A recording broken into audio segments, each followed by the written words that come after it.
Welcome to Archangel Revelations and Prophecies 444. I am Gat, your host. A viewer requested the twin flame analysis, so we're going to look at the two charts to find out more information. Uh, right now, I'm pulling up their natal chart worksheet. Now, this is a free chart I've always given out. It's like a free worksheet. It's also a report. It fully explains astrology. It explains how the 15 archangels that Dorian Virtue taught us about, how they correspond to the houses. So with that chart, you can fully understand it. You can also use it as a worksheet. Like while I'm going over the houses, the person can use this sheet and just type the information right in. All right. And we'll look at some numerology as we begin. Okay, so one person, sun sign, Aquarius. So you have the two charts. On the left side is the female. On the right side is the male. And her sun sign being Aquarius, community conscious, somewhat does things to help others better the area around her, other areas. But we're going to look at the numerology at 1033. We'll come back to that. I'll say one thing. The 33 is always people who, some people become like parts of secret societies or fraternities or like some form of race, masonry or Eastern Star. Or if they don't do that, they still are into like what we would call secret knowledge that the masses not really interested in. And that knowledge will help them with their enlightenment and also with the twin flame situation. And also, they'll be more like, just like she's the one that requested it, they'll be more ready to submit to like a twin flame situation, because that's what Aquarius really means when you understand the natal chart, the twin souls. The Aquarius is the one that's ready to submit, and that's the enlightenment, like the age of Aquarius. That's when one or both say, hey, we're here for a reason, let's submit, let's really work through this and not argue, and let's get past the struggling stages. Moon sign, nurturing the soul, basically the internal person, and nurturing the motherly side. She's got Virgo. So again, you got that the Mother Mary, or as well as Isis, same person really. They got the Mother Mary, the Virgin with the sun and the moon, the nurturing, and then the enlightenment to the community. And then the medium Coeli, and again the numbers there are 2905, which we'll look up. And then medium Coeli is the Gemini, and once again alluding to twin souls, twin flames. And then it's 940, which we'll look that up as well. And then we have the ascendant as Virgo again. So again, you have the Mother Mary, and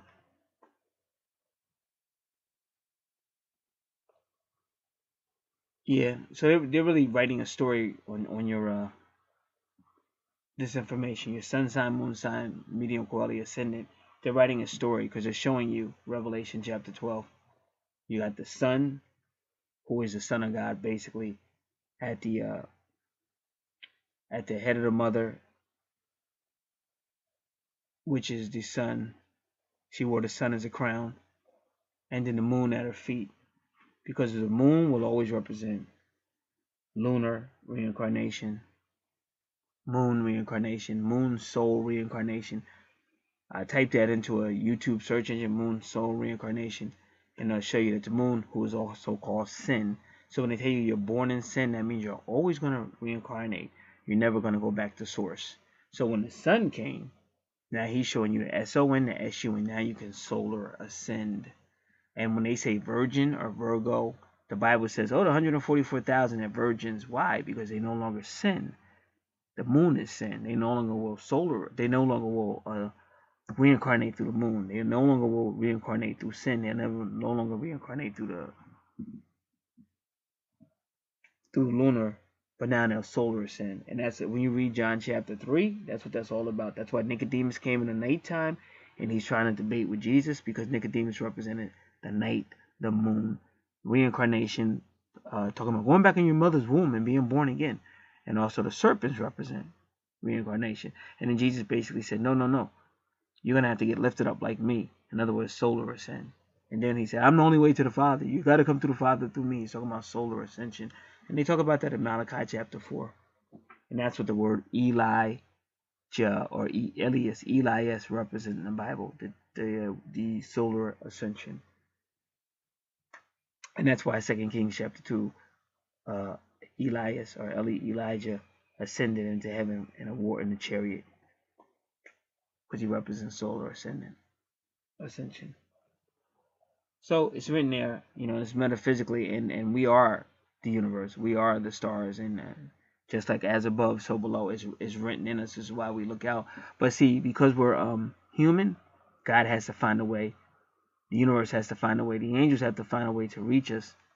And what's going to move you more than your heart? Nothing's going to move you more to research and dig deeper than twin flame or twin soul of your heart. And then that's how you open your consciousness up. And that's that 33. That's that number, the download, where you start getting all this information that's going to help you now, through the rest of this life, and in the life to come. Now, what we're going to do as well, we'll go to his sign first, and we're going to come back and start looking at these numbers. His sun sign, Leo. So there you go. The Lion of Judah, Leo. And that is his sun. Like, whenever something like they say if your sun sign, like if you're a Leo and your ruler is the sun, and that's your sun sign, and you're like a super Leo, and it's 1917, and what do you know about 1917? Basically, it was almost the end of the World War One, basically. And then you got the Scorpio, because the moon is always dealing with the soul, because again, soul reincarnation. So the moon will always deal with your inside and your gut and your soul. That's Scorpio. And then medium Coeli is at 19, which is going to be very interesting, because he's got 19 on his 19 is his number. Like he could probably win that, play that number, and probably eventually win. That's his number, is 19.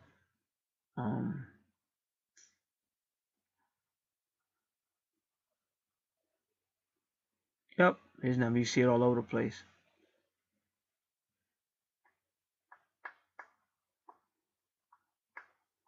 All right, and the ascendant is Cancer. Again, he's got that mystical moon, nurturing, motherly, but it's still with Scorpio.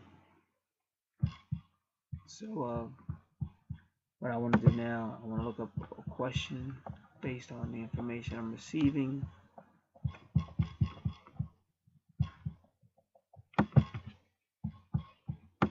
Give me a second.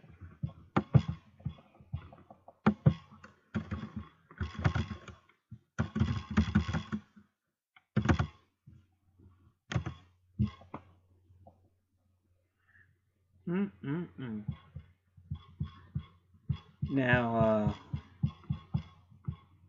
because it said it says the tarot room, soul and personality card. Those who tarot number adds up to 19 have two other tarot cards associated with them. The Wheel of Fortune represents their creativity, and the musician, their soul. So the Wheel of Fortune and the soul, and a magician. So I'm not going to read too much into that. But what I'm going to do is put that link on the worksheet underneath his number 19.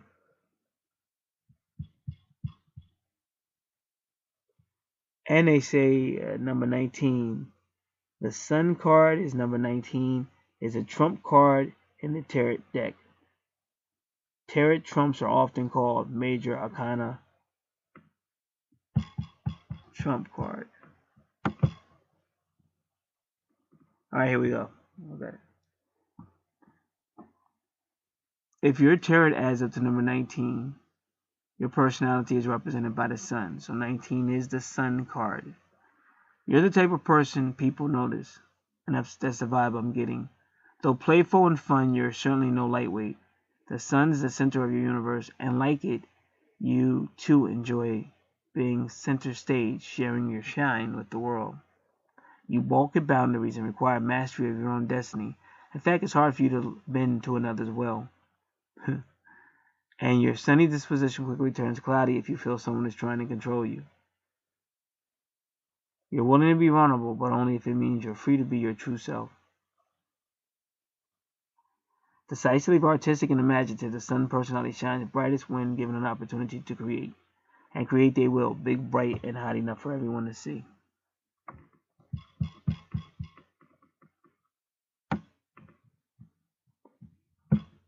Those who tarot number adds up to 19 have two other tarot cards associated with them. The Wheel of Fortune represents their creativity, and the Magician, their soul. So just so you know, Wheel of Fortune, if I'm not mistaken, I just want to get the number of it. Give me 1 second.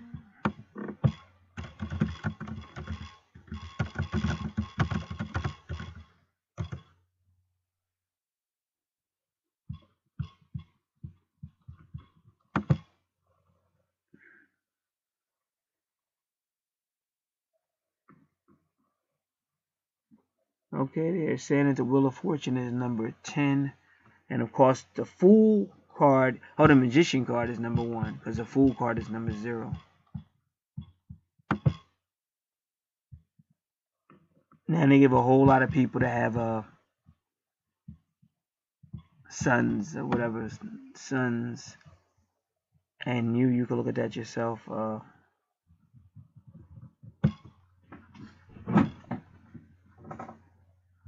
And you'll have this link in the right underneath the number 19 on your tarot card worksheet. So the Wheel of Fortune can be good luck, and that's what it means, but it does turn on you. So it'll be the Wheel of Fortune. Sometimes it'll be good, sometimes it'll be bad. And the Magician just tends to make things happen. He's like a sun. He's got the sun, and he's got the number 8 above his head, infinity sign, but it's really like number 8 or karma. And like I said, it's, to a certain degree, it's a typical Leo, because Leos can come in a room and brighten it up and everybody's happy. I had a friend like, his name was Annabelle. He was from Puerto Rico. And that's how he was. He could make, all you had to do was mention his name, and he knew everybody. So you could be talking to people, soon as his name alone, as soon as it came up, everybody got happy.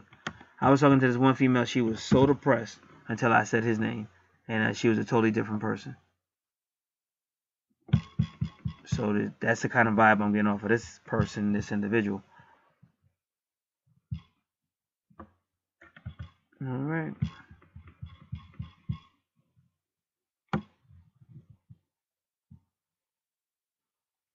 So now we're going to look at the numbers associated, because we did the Sun, Leo, Moon, Scorpio, MC, Aries, Ace, AS, Ascendant, Cancer.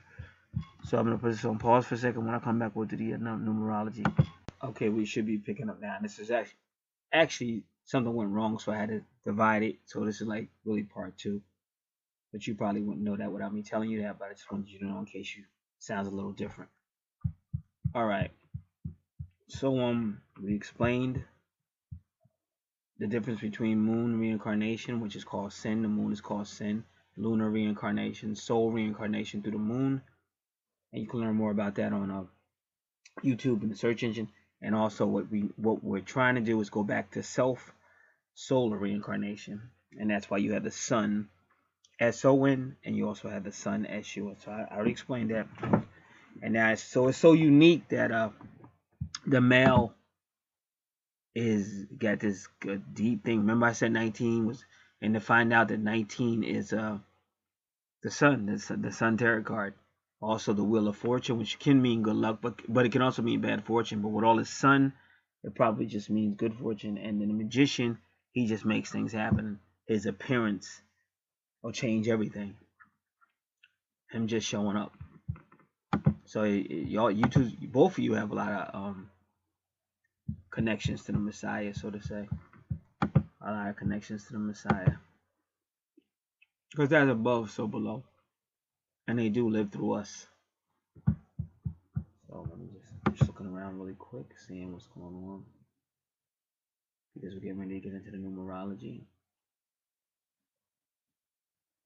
But when you do your natal chart, you see the greatness of God, how He does all that. Like that number 19 just bugged me out. It's all that 19 with him, and his sun is Leo. All that power of the sun, power of the lion, and then even all that 19 takes you to the 19 tarot card. So all this was planned out, and that's why I said when you do stuff like this is nothing you want to play games with. You want to get a really good natal chart. You don't want to play games because it cracks me up how so many people don't understand it, but a lot of people do. I'm humbled because a lot of people do see the importance of it, but a lot of people don't.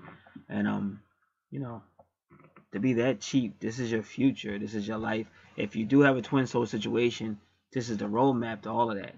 And you're whining about where's my twin or why doesn't my twin, but you won't invest in the situation, and then you wonder why the universe is not really helping you. It is what it is. All right. So what I'm going to tell you about, I'm just taking my time because I got a couple of websites I got to pull up because I want to do the numerology. Now remember, this is divine timing. So even though your natal charts can be years old, what you're about to hear is for you right now. This is what the universe just wants you to know right now. So you always have to remember that everything that you're hearing is what needs to be heard right now.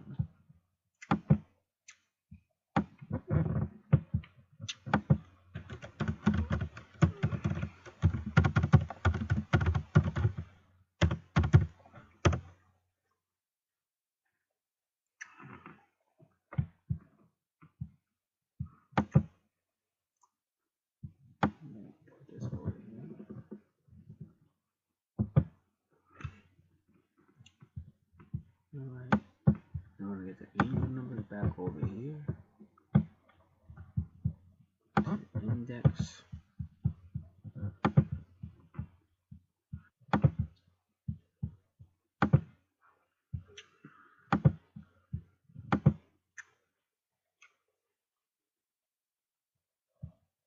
Alright.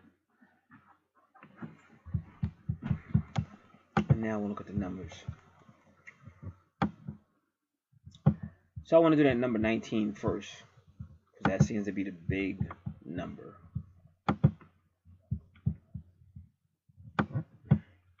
In natal chart numerology, number 19 means the marriage. Oh, isn't that so sweet? It's the marriage between the sun, the masculine marriage to the moon, the feminine. And it can also be compared to Jupiter, anything with Ju, Jupiter, Jew, marriage, justice, Justin, Justine. It could be because it's showing you the two becoming one. So it's the same thing as saying balance or Mayat or Libra. So he's kind of like a walking prophecy of a union, a solar. If it's a solar union, it's a solar ascension, because that's what you want. And the only way you can solar ascend is when the two souls learn how to harmony, and that's called Aquarius, when they both submit and realize that their union is bigger than their own third dimensional will. It's a very romantic expression, but it can hurt. It's a very painful. It's a very romantic experience, but it hurts. It's a very painful experience for most twin flames, twin souls.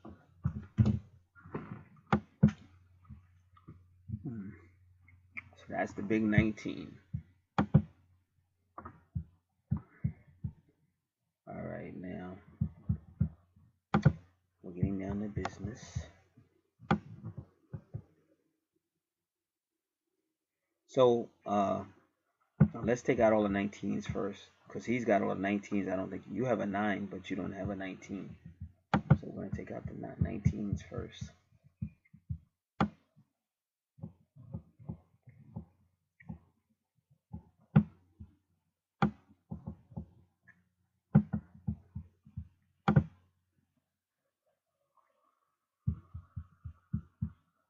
$19.17.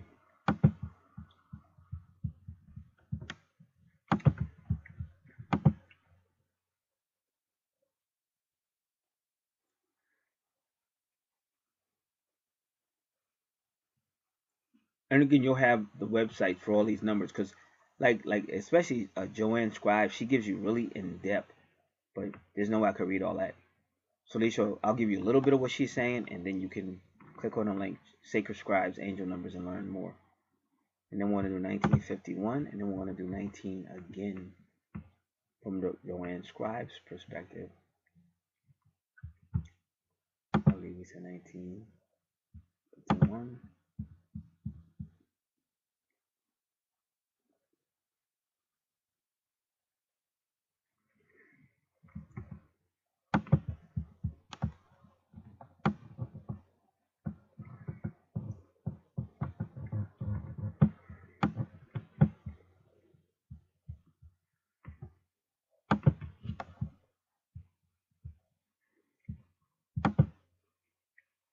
1917.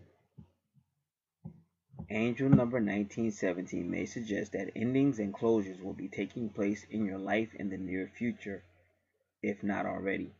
So you're going to be experiencing some type of endings and closures. Look at these endings as wonderful opportunities to make way for more meaningful and purposeful projects, ventures, situations, and circumstances that enter your life. Ask your angels to send you guidance and be open to all possibilities. So, of course, there's much more, but you would have to read it on your own. It's a lot of reading, but it's letting you know some type of ending is coming, and they want you to work with your angels to make sure that you act wisely. And that's Sun Leo, Sun sign Leo. Let's go to the next number. That was 1917 endings. All right, make sure I did that correct. Yep, 1917, Sun Leo. All right. Next number is 1951. Angel number 1951 is a message to finish with and let go of the old in order to make room for the new to enter your life. So they'll let you know if something new is coming. And like when you have time, you can read it more, because they may even give you a hint of what they're talking about. So that's your 1951 ascendant and Cancer. And that's the one thing, the sun and the ascendant have a lot in common. It's just the ascendant deals more like with the eastern, or where the east side of the sun was shining over the horizon when you were born, and the sun is the actual sun. And then the east point is kind of similar too. So it has something to do with your sun, your rising. There's going to be some type of ending in that. Number 19. Angel 19 is a message from your angels that your goal has almost come to completion, or that a phase or situation in your life is coming to an end. So you have some type of solar end coming. What that is, I have no idea, but you have a solar end coming. And that's a mystery to me. But whatever it is, it's going to definitely be related to the sun and on your natal chart or in your life. And it's a definite end to the S-U-N in your life. Now, then they go all the way to 25. They jump from 19s and 19s to 25, 51. So that's, I want to find out. Maybe there's a clue. Who knows? 25, 51.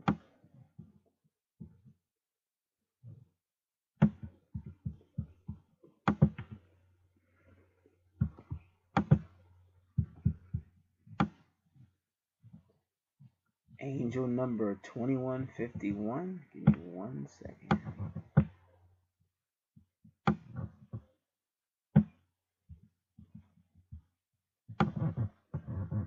Angel number 2551 suggests that the life changes you are experiencing at the moment are for your highest good, and wonderful new opportunities will miraculously appear with the help from your angels. When you live your life being true to yourself and honest with others, you manifest positive energies and outcomes. As you live your life true to your own values and personal spirituality, the angels and universal energies will ensure that you are supported, encouraged, and loved. So that letting you know whatever changes is coming your way is good changes. And work with your angels. Alrighty, now I want to go up. And now I want to do with the females' numbers. Her Gemini. Her Gemini is 940. Let's do that. Well, let me just see something. Give me 1 second. Okay, we'll do 2905. I'm just going to get these since I'm right in the area. Do 2905.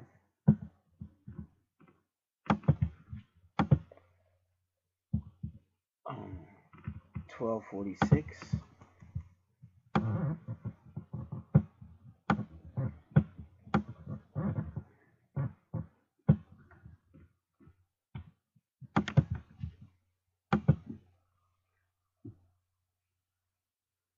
1033, and then 940. 1033, and then 940. Alright, 940. Alright. 2905. Moon in Virgo, 2905. Encourages you to reclaim your personal power and freedom and make conscious, positive choices and changes based on your own inner guidance and intuition. Commit to making positive personal changes, as your changes will prove powerful and uplifting not only in your life but as an example to others. Be a positive example in your own life. The saying, changing the world starts with changing yourself, holds true. So 2905 is telling you it's time to make some positive changes to be an encouragement to other people. And that is Moon sign Virgo. And that is your healer sign, because that's what healers do. Healers go around and making things better, healing and helping. 1246, and it's another Virgo. So what are they saying here? Angel number 1246. Angel number 1246 is a message from your angels that they are helping you to manifest your material and financial supply in order to provide for your needs. Keep a positive attitude and a focused mindset. Use positive affirmations and prayers and trust that your needs will be met. The law of attraction is in action. So if you're thinking about it, it's going to come. Thinking about it, it's going to come. Thinking about it. Stay positive affirmations. I will this, I will that. And be thankful and grateful. Stay with the positive energy. Stay away from the negative energy. The negative energy detracts. It might make you feel good sometimes, like, oh, I got that person back, or I told that person off, but you're actually hurting yourself. Remember, anybody listening, the more you allow the negative side of yourself to get the best of you, you think you're getting payback and revenge, but you're actually hurting yourself more than you could ever hurt that person. Okay, angel number 1033 gives you the courage to live your life with enthusiasm and optimism, safe in the knowledge that you will be blessed. You are well blessed, loved and supported in all you do. Live your life with joy, passion, and purpose, as this will manifest your true desire. Be prepared to expand and increase your spiritual development and awakening and awareness. So they're getting ready to hit you with a big change with this. Same thing had to happen to me. I had to learn how to rethink and everything. Alrighty, and that was your Sun Aquarius. Okay, and then the number 940 with the Gemini.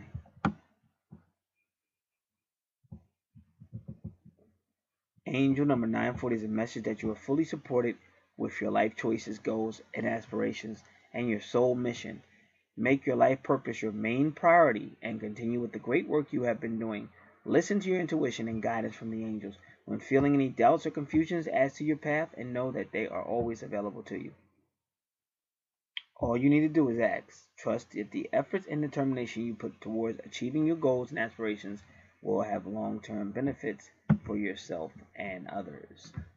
So now we're going to describe what's on this report, this worksheet you're going to get, and then we're going to start the readings.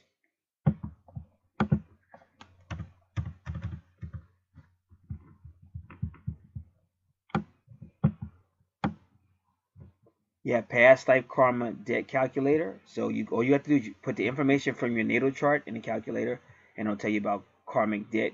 It'll also tell you about past life. You'll learn a lot. The karmic stuff you'll learn tonight just by going by the retrogrades. But it's still good to do it in the calculator if you want. And then, like I said, you have the information. It's all free. The website's free. Some people just don't. It's not difficult. That's what I'm saying. That's why I just give it for free. But some people just have trouble. So I said if I do it, I'll do it for a service. It won't be a lot, but if people are interested in that. But I do give the website for free. Now, You can do your natal chart numerology. So if you have any questions, you'll have everything. The website I was just on this list. My website is natal chart astrology, and also Riding the Beast as well.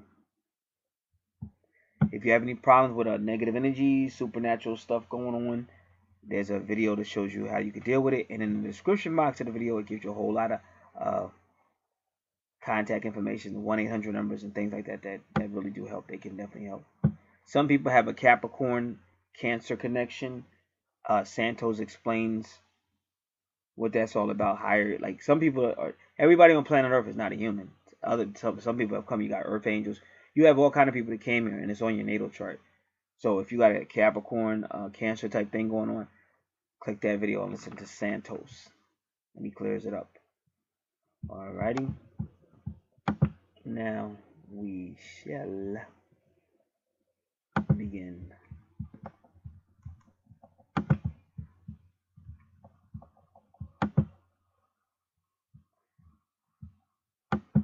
Alright.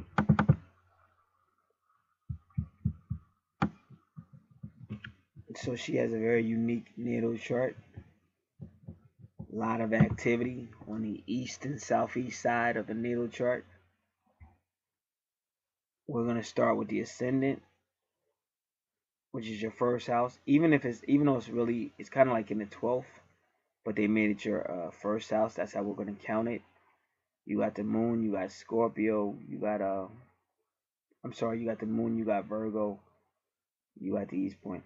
So this is your first house of Aries. See, Aries makes people. Aries is just ambitious, and Aries wants to have its will. So Aries, you need Virgo, because Virgo is going to have to heal that energy, because otherwise the soul you won't see. Even if two twin souls get together and they don't argue but they're still not connecting, like really becoming, because you got to get to the point where, oh, I can't live without you. That's when you know you really connected. When you get past the arguing and you really need each other, like that really is your soulmate. You really talk to, you tell them everything, you're just close. That's really the whole goal of being a soulmate. Because some people you might get with that person, but like that's how twin flame era was. They were just sitting there, like they definitely twin flames, but they just sitting there. So it was no real soul connection. Like they just did it because they knew they had to. Like, we're twin souls, so we should be together. But they didn't make the crossover, so they went back into separation. So that's why you have to heal that Aries energy, because Aries represents that self-will, that soul, that selfishness. So that's what you got going on in your first house, and the moon is there. You notice how the moon is close to your first and the second house, and then there goes Libra with a Pluto, because they're dealing with the souls. And Libra will always represent a court case. If you study the 7th house, it deals with courts, but people don't know what that means. So if a tarot card reader does a Leo reading, they'll go, "Oh, you might be going to court," blah, blah, blah, and they don't know what they're talking about. It's a soul battle. It's a battle for you're either you're going with the sun into solar ascension, or you're going back into lunar or moon reincarnation. And it's a battle. So that's what you have in your first and second house. There was a battle, and there's also money. Every twin soul has money. They just keep looking at your Libra in your second house and go right across. You see Jupiter right there. Now go back to your first house and look at Virgo. Go right across. You see Aries. So they gotta get your Aries to calm down and submit, and that's Aquarius. And then they got the whole court case. You got a court case going on about that money and where's the soul going in this lifetime. So that's really what your first and second house is really dealing with. You go to your third house, again, now you have Scorpio with Gemini. So this is twin soul all over. And then you have Uranus at number 2. And Uranus is independent. Uranus can also be something sudden, because sometimes they'll do something sudden to make the twins talk. Like when they go into separation, or they just won't talk, so the universe will send Uranus and he'll do something to make it happen.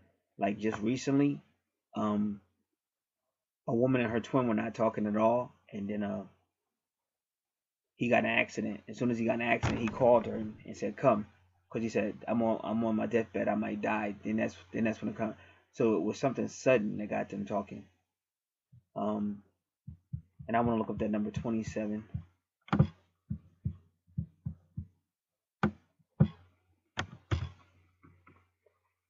That's what it says. Unification of duality is number 27. And plus he has number 2. So Uranus is directly in your communications sector to start to get you guys talking. And that is your communication sector. And the Scorpio is taking you to the 8th house, which is the twin souls. So again, your first, second, and third houses are dealing exclusively with healing that energy that separates you, that Aries aggression. Find out which way you're going. Are you going with the moon to reincarnate again? Or are you going with the sun, the solar sin? And what about this money? What about this past life money? Because your second house is your money house and your possession house. Now we're going to go the other way. We're going to go to the 11th house, which is the dysfunctional house, but they threw Leo. Why did they throw Leo there? Because Leo is what? The sun.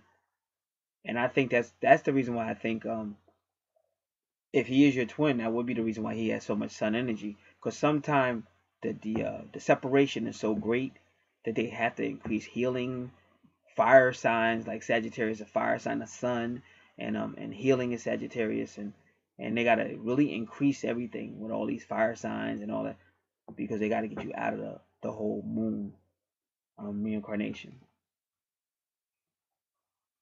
So that's why Leo's there in your 12th house, because the 12th house is the dark house, the dysfunctional house. Twins ain't, they're not together. They're dysfunctional. They're not together. Or if they are together, they're not really close. They're just together because they know they have to. Like I said, that's how twin flame era was. They were just together. They didn't, no passion, no hugging, no nothing, just sitting there.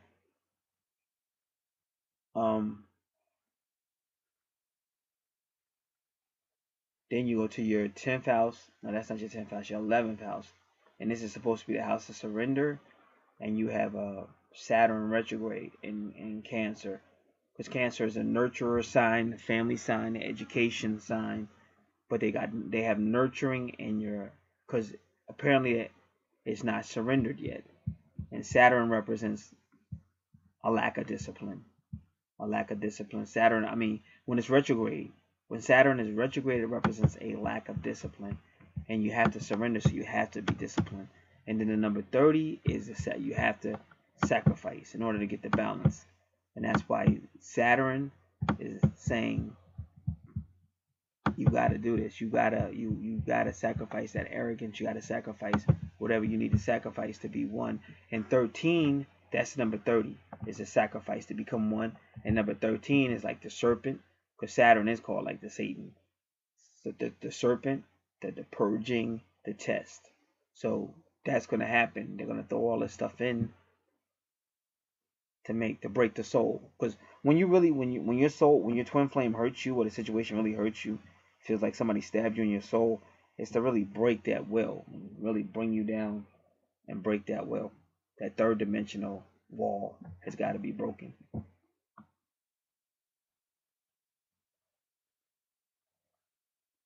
Then when you go to your 10th house, medium Coeli, what's in your 10th house? The twin soul. So they're letting her know that's your career. Your project is to unite with your twin soul. And number 9 is a number when they do it, unite. Number 9 is a number of twin soul unification. And let's look at what the number 40 is. Earthly suffering, which causes the soul to seek ascension. And if you notice, that's what it did. It's at the highest point. So it did seek ascension, but that's only through hurting. So again, it's in your chart. So if you're with somebody and you guys don't really argue, or there's never been no really pain or stuff, that may not be your twin soul, because it's there. It's going to be suffering. It's going to be pain. It's going to be hurt.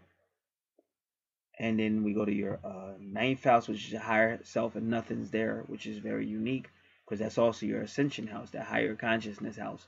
And they put the bull there. They put Taurus. Why? Because it's still dealing with money. Because I keep telling you, you two coming together has money.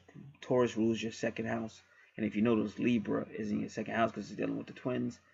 And also, a Taurus can be very loyal. Taurus can be very loyal when they really fall in love. So that's another reason why they put them in your 9th house. Now we're going back to your 4th house. And again, they got Sagittarius there for the healing, and that's your true north node.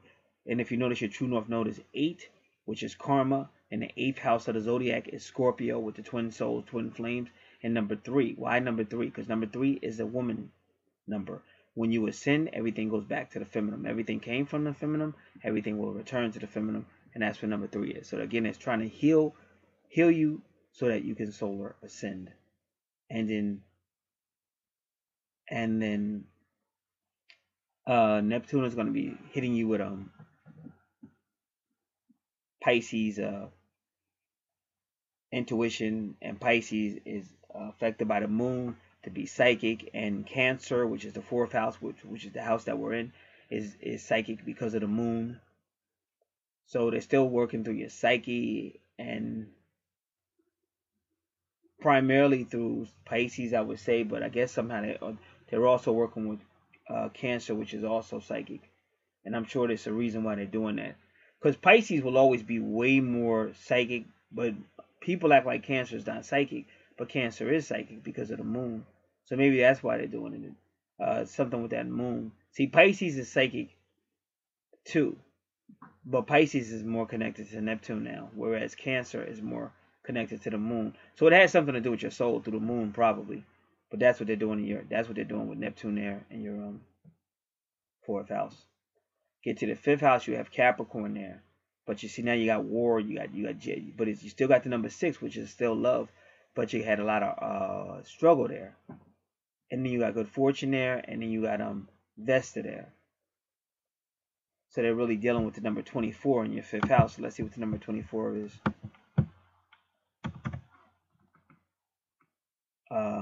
The balancing of the 42 is a struggle. Just in your Bible, they talk about the 42 months of the Great Tribulation. See, your Bible is like it's an astrological book. It's like hidden, it's secrets. But they told you that in Matthew 13. To his disciples, he would tell them the truth and wouldn't hide the secrets. But to the common masses, it was mysteries. And Jesus said that in Matthew 13. So when they talk about the 42 months, it's talking about the struggle of the soul. Before you can go back to ascension, you got to go through the struggle. But yours is 24, so it's saying that the struggle has been completed. But you still got to see the rest in there. That's why, as soon as they say the struggle is completed, they take you right to the sun, because they're trying to get you to the solar ascent in this life. But like I said, you got to always study the chart. The chart will tell you. Now, the 6th house is about healing, and that's why you have Aquarius, because Aquarius wants to submit. Virgo rules the 6th house. Virgo wants to heal. Aquarius wants to submit and say, I want to be in a relationship. Let's get this thing going. And the sun is ready. The sun is saying, yeah, I'm with it. And the sun is helping you by sending you knowledge that'll help you. Like this. Like, just think, I'm a Leo. My sun is a ruler, but I'm giving you knowledge that'll help you understand twin soul and stuff like that. I'm making it more concise because you can get knowledge. I'm not saying notice me. That's not the point of me saying it. The point of me saying is you can see it right now as above, so below. Right now the sun is sending you knowledge that you can use that'll help. And now you have Lilith there. So Lilith, in the past life, she didn't feel cherished. So the feminine aspect of your twin soul union has got to be cherished, because that's why she's standing right next to the moon, because she is letting you know, if I don't feel cherished, you're going to have to do this again. So in this life, I better go direct. I better not be retrograde, or you guys won't be going anywhere. And then not to ascend anyway. That's what she's saying. Now, the vertex cross, again, is a portal. It's a soul portal. At the end of the day, the vertex cross is a soul portal. And 17 deals with karmic liberation. 21 deals with perfect harmony. Perfect harmony. And of course, if your karma is located, you can travel. So you can travel through that portal. And then you have Pallas here helping you. And Pallas means God, God's incarnate. And 9 means the two are one. And then Mercury is also retrograde. So again, you're still dealing with past life communication problems. Past life, because you can't go anywhere without that communication. So Mercury definitely has got it. You got to have better communications, because you cannot. The soul has got to bind. come together. It's not going to come together if you don't talk to each other. So, or really talk, because you might talk about stuff that don't really matter. It's got to be soulful, deeper conversations. Not every conversation, but you got to have that trust. And then Venus is right there at 1, taking you into your 7th house of relationship. And you know it's a twin soul relationship. Well, I shouldn't say that because I'm confusing Gemini with Pisces. But in your 7th house, they're using Pisces through Neptune to use telepathy and also teach you about your life and who you are through your subconscious. And Venus is helping out. So Venus is also working with that. If you notice, it's 1-1, 1-1. And then you have Jupiter, because like I said, Jupiter is going to be about that twin soul money. So you have money in your 7th house, the relationship and the psychic abilities of Pisces. And Pisces is also spiritual. And then you have number 19.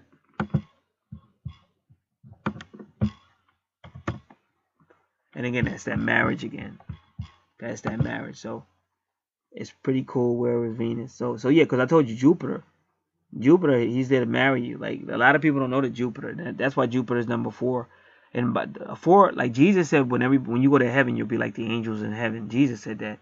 And then the Bible also said you'll be whatever God is, because they say God is a consuming fire, and the angels are flames of fire. And that's why when you look up in the star, it's the sky, you see all those stars like flames of fire. So Jupiter is really that number 4. It's the marriage, and it's representing your ascension. So Jupiter is ready, and Venus is saying, yeah, she's agreeing with it.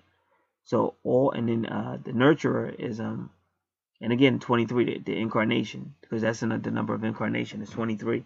So you got all this going on in your 7th house with all these powerful planets trying their best to get you to become one with your twin. And then once they deal with that, they go right to Aries, because Aries is the rebel. Aries is want to be independent. So you got Chiron slowing Aries down. And notice how Chiron is 20. 20 is the number of solar ascension.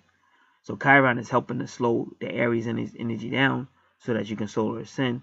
And then again, Juno's at 6 as well, because Juno wants to be in love. Juno wants a serious relationship, and that's number 6. So your whole chart is basically saying that energy, that Aries energy, I'm assuming it might not be yours, but it might be your male, the twins, because I just did a chart, the same thing. So they're really trying to calm that Aries, because that's how powerful it is. And they're trying to climb that Aries energy down so that he will want to be in a relationship, like I really want to be committed, because that's what a twin soul relationship is supposed to be, so that y'all can solar ascend. So that's that for that chart. I'm going to put this on pause. When I come back, we shall do the male chart. The male chart is the right side of the screen. Now, somebody might say, because if anybody was to ask money questions, then you could go immediately to you could just see it. Your 2nd house is Libra, and that's the 7th house. And then you go to your 7th house, and you got Pisces at the 7th house. So your money's going to be connected to, like I said, the relationship and the couple, the two coming together. And it seems to be something spiritual going on. Spiritual can be like stuff like I do with the cards and all that stuff, but spiritual can also be like even like religion or something. It just depends. And then if you say, well, what's my career going to be? So all I could do is go to your 10th house, and I'm still talking to the female aspect, of course. You can go to your 10th house, and then you got Gemini. But again, Gemini could be anything. But really, Gemini is just a multitasker. But Gemini's motto is I believe. So, it could be something spiritual, it could be something religious. It's just one of those things. Or that could just make a direct reference, because sometimes your twin soul is your career. Like God wouldn't let me go to work. The only time I got to go to work was when my twin. Every time I tried to do anything to go to a job, he messed it up. And the only time he let me go to work was with my twin. And I was there the whole time until it got to the point that we couldn't even be together at work in the same place. And then that's when I was terminated. So that was all God. That's why I can say my twin got me fired, but I know for a fact it was really God. When you see Pluto retrograde, like Pluto, like they will mess you up. Like Pluto retrograde means they're gonna do something externally to make you change internally. So if you see like Pluto retrograde and Uranus retrograde, it usually means that they're attacking you externally to make you turn in internally. That's why when you look on your chart, you see Pluto retrograde in your 2nd house. And that's why I tell you twins, y'all be messing your money up, because they will jack your money up. Make you hit rock bottom and stuff, and that's because of your twin and stuff. This is not a joke. That's why I be telling people. This is not something you should be. All of y'all should be thanking me, bro. Because I'm giving you all this information for so inexpensive. Like, it may seem like a lot to you, but believe all this information and how it's going to affect your life is I'm way below. And like, especially when you talk about Jupiter, because Jupiter is big cash. Big cash. So you need to know what's going on with your natal chart. That's just common sense. So then, as I said, in your second house, you see he's right there. I didn't even notice that. 9-9. So he's hitting you off with 9-9. So you know that's something to think about. So Pluto retrograde, he'll hit you externally to make you change internally. And as you can see, if he hits you in your second house, he's dealing with your relationship, but he's also dealing with your money and your possessions, because that's what your second house is.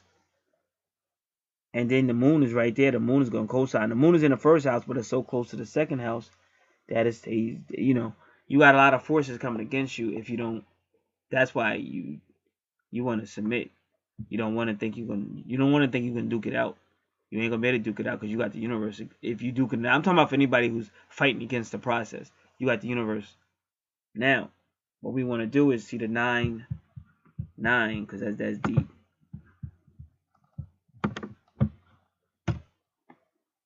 Give me a second. Okay, so the 9 can be the 2 becoming 1, like I said, or the climax, because it was the 9th hour when Jesus cried out, my God, why have you forsaken me? And it was all over. That was the climax. So it's 9 when you're going back. You're about to ascend, or the 2 becoming 1.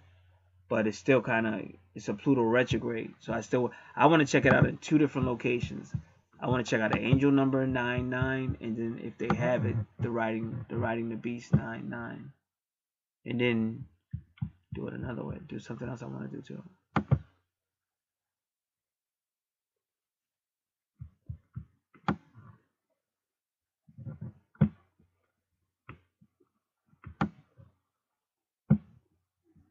Okay. As the number 9 resonates with endings and closures, the message of angel number 99 may be that certain aspects of your life are coming to a close and are an important phase or cycle coming to an end. Trust that this is happening for a very karmic. See, you're dealing with karma. Just like I said, exactly like I said, you don't want to mess around. Trust that this is happening for very karmic reasons. And whenever you deal with Pluto and retrograde, you're taking you back to the 8th house because Pluto rules Scorpio. The 8th house, and that will be your karmic house for the most part. Trust that this is happening for very karmic reasons, which will become evident in the very near future. Fear not, as this is preparing you to begin a wonderful new life and lifestyle that will see and all fall into place for you in most positive ways. These endings are clearing the way for you to fully pursue your divine life purpose and soul mission. I told you, Pluto will attack you externally to make you change internally. And even though they're making it sound all nice, but when you go through that process, it is not a joke. It is not something to play around with.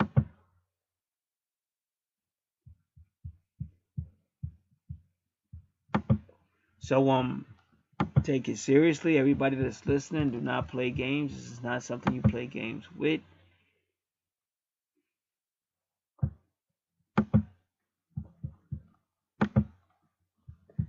All right.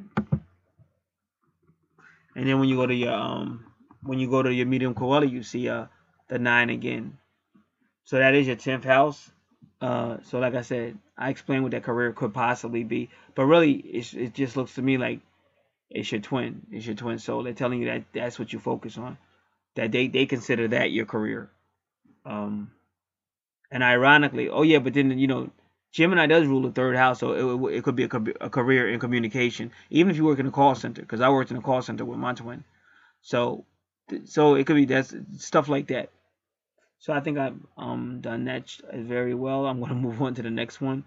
It'll be the male counterpart.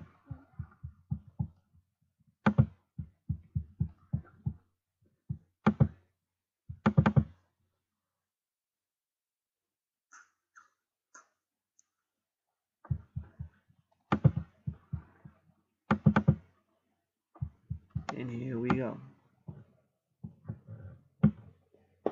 So we look right at his ascendant, as we already know about the 19. And the reason why his east point is on the border is because, well, you got the twins in the 12th house. So again, you're dealing with the dysfunctions that's in the union, and they want to put light on the 12th, because the 12th house is a dark house. It's just like dark and dysfunctional.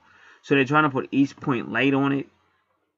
They put, East Point sun energy, light energy in there, but they also want East Point light energy in the house with Cancer, and give me one other side. I want to look at the other chart one more time.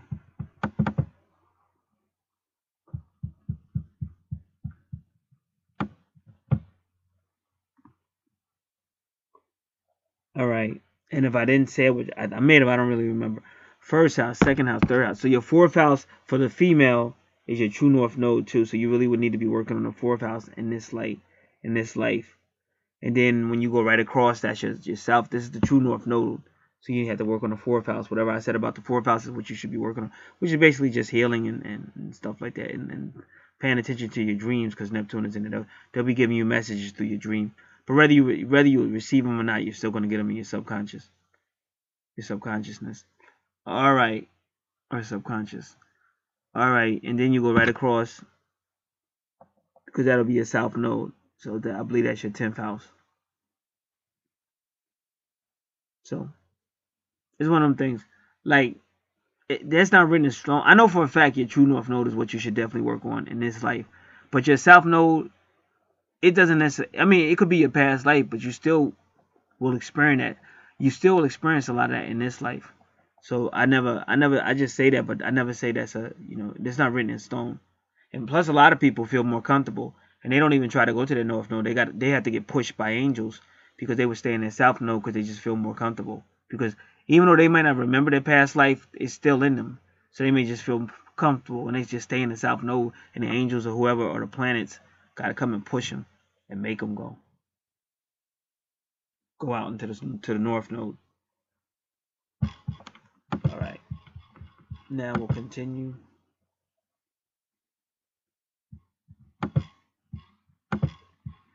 So again, his ascendant is right there.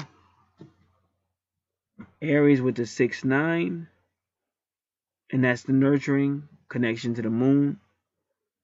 And instantly, money. So both of these people got money. Now, and he's like Mr. Lucky, because he's got the Wheel of Fortune and he's got the Magician on his side. So he's Mr. Lucky. We're going to go the other way. Now let's go into the 12th house. Again, you just got Gemini there. Twins. And the universe is trying to deal with the dysfunctions. 9th house, Chiron is healing. Because I told you, 9th house is ruled by Aquarius. That's all about ascension. All about ascension. And so they have Taurus, which is strong. But you better hope that doesn't mean somebody's being stubborn. But Taurus can be real loving as well. But also Taurus can be, I have is its motto. So it can be materialistic. So they're trying to heal the stubbornness, because that's not good. And then your 10th house, which is the career, you got Aries or the Ram. And you say, okay, well, what type of job would this person have? And it doesn't say, because, Aries, and it would be, Aries are aggressive. It could be a leadership, but not necessarily. But Aries, they're just really focused, and, they really focus. So I wouldn't know what type of job that would be. And this could also mean he's actually bucking against, because that's what Aries do. Aries be bucking with their head. And he's bucking against the union. And if you notice what they did, they put medium coeli at both borders. So this person would be like an Aries, but he would be spiritual too. So his job might even be like somebody spiritual, or even somebody religious, possibly. But see, Pisces is that's your higher self. So he's still fighting against the process at the end of the day. And then you got 13 in house number 10, which is the serpent, or the pressure, or the the tests and trials they put each other through. And then he has number 17, which we're gonna look up.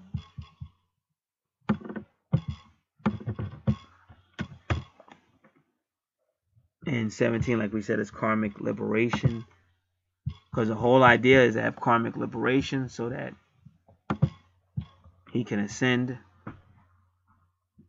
And 0's at the starting point. And I believe we said Neptune 19 is ascension.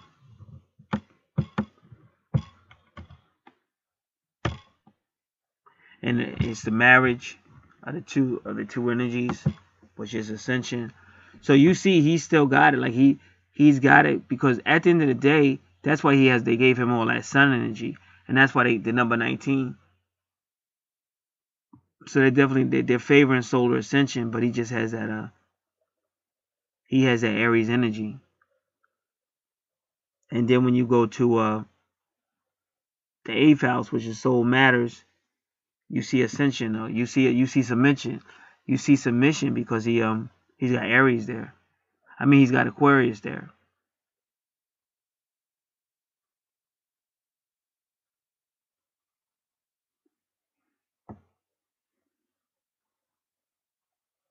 So I don't think we saw any retrogrades yet. And it's funny because I just did a chart like this. That's why I said I know all this is divine appointment, because I just did a chart like this with this guy, which is an energizer bunny, but he was like Mr. Lovable. His chart was like every Mr. Sociable, Mr. Lovable, and all this energy, and very few retrogrades. All right. Now we go back to the 2nd house. See, Lilith is retrograde in your 2nd house, but is the sun is blocking it, but she is retrograde. And it's saying, yeah, because that's how I almost feel deja vu. I can't wait till I put your charts together.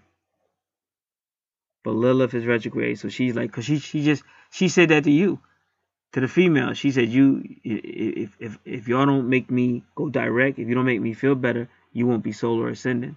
And then the sun was kind of close to her then. So this is he's telling him the same thing. And then and that's why they got all that sun energy in his 2nd house, because they want to try to make sure that they solar ascend. And then communication between the 2nd house and the 3rd house, and the 3rd house is your communication. And then, like I said, Saturn is like a judge. When you see this configuration, this isn't just about discipline, because Saturn's about discipline, but he's being a judge because it's all about you, solar ascension. So he's being a judge.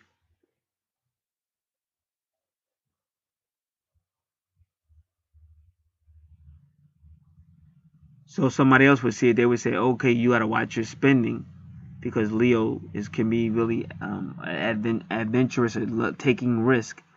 So watch your spending. And then Mercury's about health and healing and communications. And since Mercury retrograde is kind of like connecting both of those houses, they're saying this is past money healing or past money conversation, but he's trying to heal things. And so his true north node is that as a healer, the Mercury, not Mercury, the Virgo healer.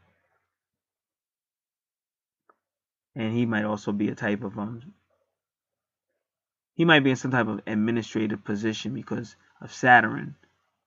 So he would be some setting things up, making rules and rules and stuff like that. Then we go to your 4th house where Libra's there, so you're dealing with a twin flame situation. Venus is there because she wants love. Mars is there with intense energy, and so is Pluto. And if you notice, Pluto is at 33 too. So there go that knowledge again, dropping that knowledge that'll help the twins. That kind of like a knowledge that the masses don't know. And that's what Scorpio and Pluto represent, mysteries and hidden knowledge. So they're really trying to get the twins on board to be one. Which takes you to the next house.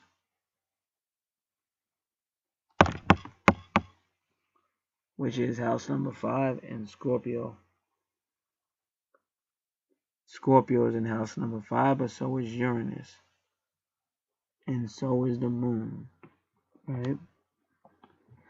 So once again, still dealing with the soul houses ruled by Scorpio.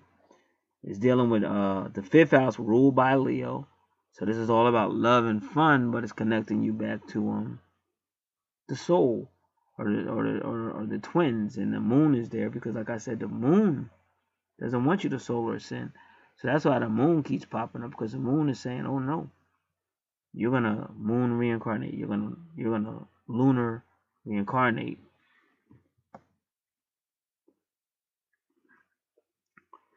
Then you go to your 6th house, which again is about healing. So they put Sagittarius with Virgo, because Virgo rules the 6th house, and it's all about healing.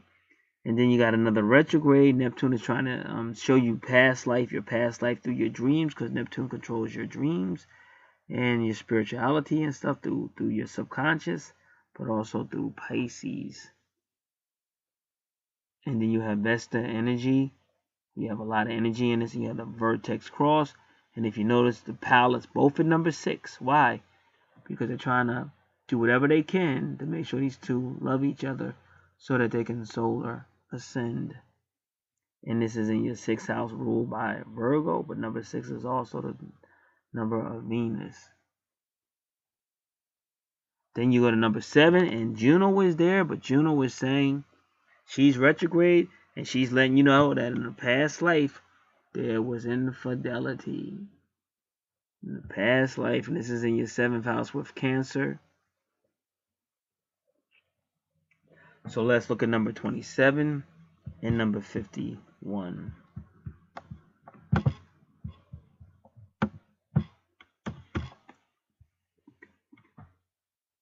Kim 27 can be unification of duality, and number 51 is universal achievement. Universal achievement, or the togetherness. And what was 27 again? I believe unification of, surrender, or which is unification. And if you notice, 27 is surrender, and then there goes Aquarius, because that's what Aquarius represents, surrender.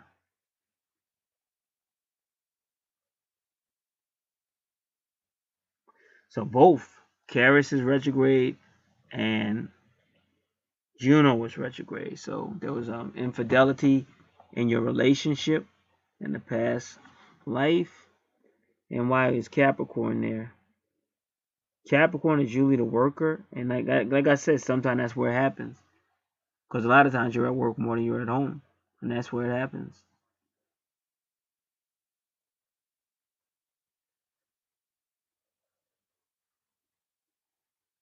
So that has to be addressed in this life. Those are karmic debts. The way you treat each other is important. But you got Aquarius in the 8th house, which shows some form of surrender. And I think I did all of that. So now I said your chart, the female chart was all about Aries. Aries has got to slow down. Aries has got to submit. Now, it's funny because Aries is in his 10th house, the 2nd house. So, and I'm telling you that's his career. So maybe that's confirmation that he's got to submit. But then there's also the issue of when submit, I mean just support, really put the sacred union, the twin union above himself. But you also got to address that infidelity on a past life. And his Juno is you may end up in a relationship with somebody that's either a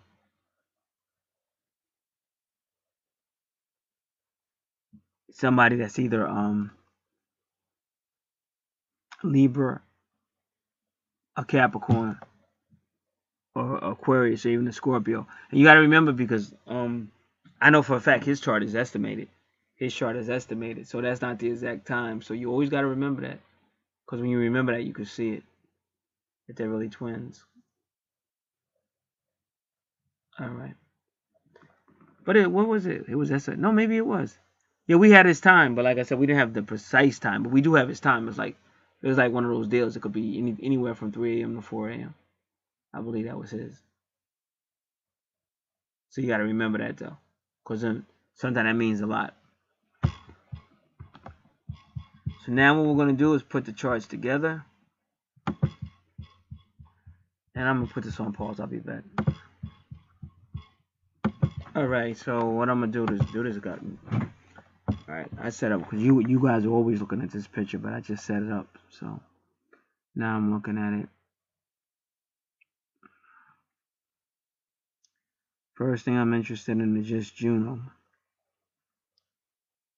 So according to her chart, Juno would say you might end up in a relationship with an Aquarius. Not Aries. Somebody with aggression, but it could still be Scorpio, because Scorpio runs the house. And then if you look over at his,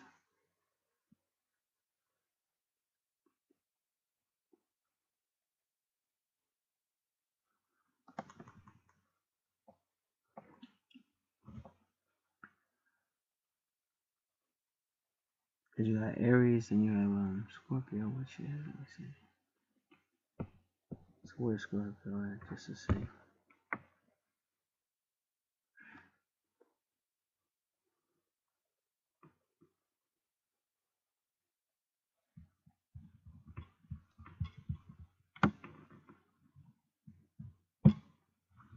One, 2, 3, 4, 5, 6, 7, 8.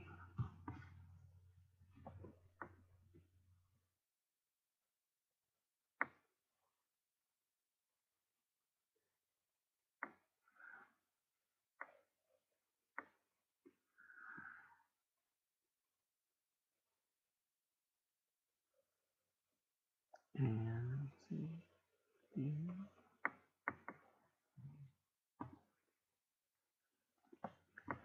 Alright, so I'm going to see a few things.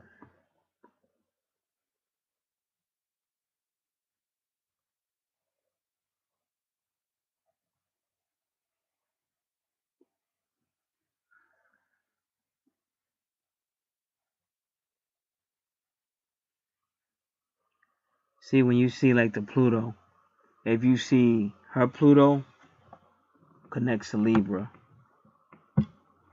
and his Pluto connects to Libra, and Libra will always be about the relationship, but Libra can also be another twin flame, because that's what they are. They're a couple. Now, if you watch, her Uranus goes to Mercury. I'm not Mercury. Her Uranus goes to Scorpio. His Uranus goes to Scorpio.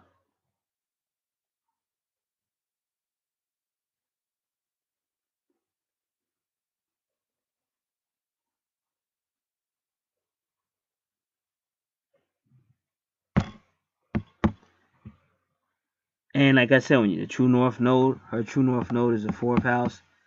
His true north node is the 3rd, but it's so close to the 4th. And you got to remember, we're not dealing with precise time. So if we had the correct numbers, it may be a lot closer, or it'd be the 4th house.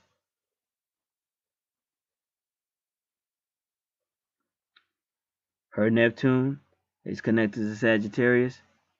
His Neptune is connected to Sagittarius.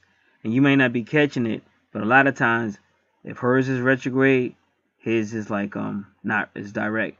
If his is retrograde, hers is direct. See, that's all twin flame, because they're complementing each other.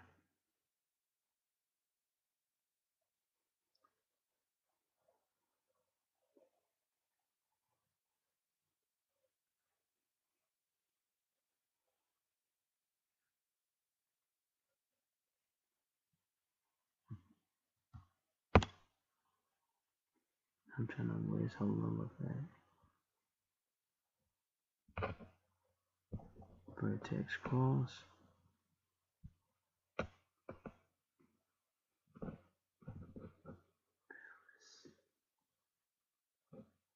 Where's my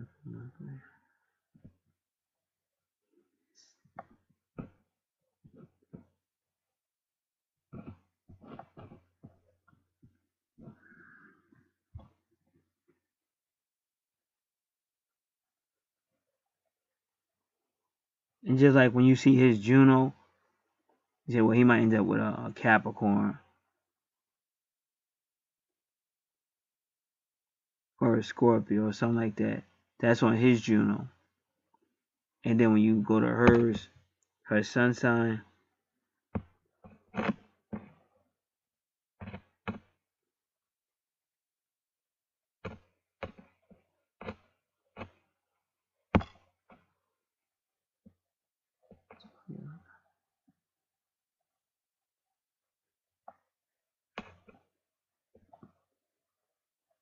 because what I'm trying to say is where her Capricorn is right where her sun sign is, the next house. And where he is with Capricorn, if we had the right time, it may be the next one. That's what I'm trying to tell. Because we don't have the right time. We have like estimates and possibilities, but you really, if it had the right time, this is what I would be saying. Juno tells you which sign they may end up in a relationship with. So let's just say the time we got for him is not really correct. I would be saying Juno, Aquarius, and I would be saying he would end up with a person that's either Aquarius or Scorpio or something like that. And so then you see her sun sign is Aquarius. So that would match up. Because whenever you see it like that, plus it's not only there, but I see it throughout the chart. And whenever you're dealing with, like, you don't really know the time, you got to remember that.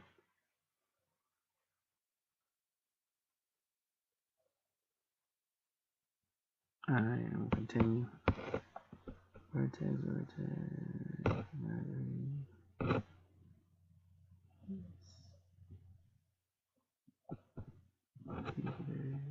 Curious.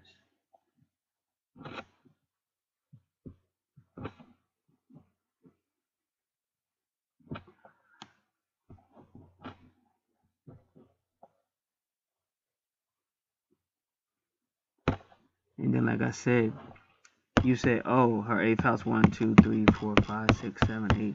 You see Juno, you would say she would probably end up with somebody like with a Aries. And then his medium Coeli is Aries. Or you say Aries, or because it's 8th house, 1, 2, 3, 4, 5, 6, 7, 8. The 8th house is Scorpio. You say either Aries or Scorpio.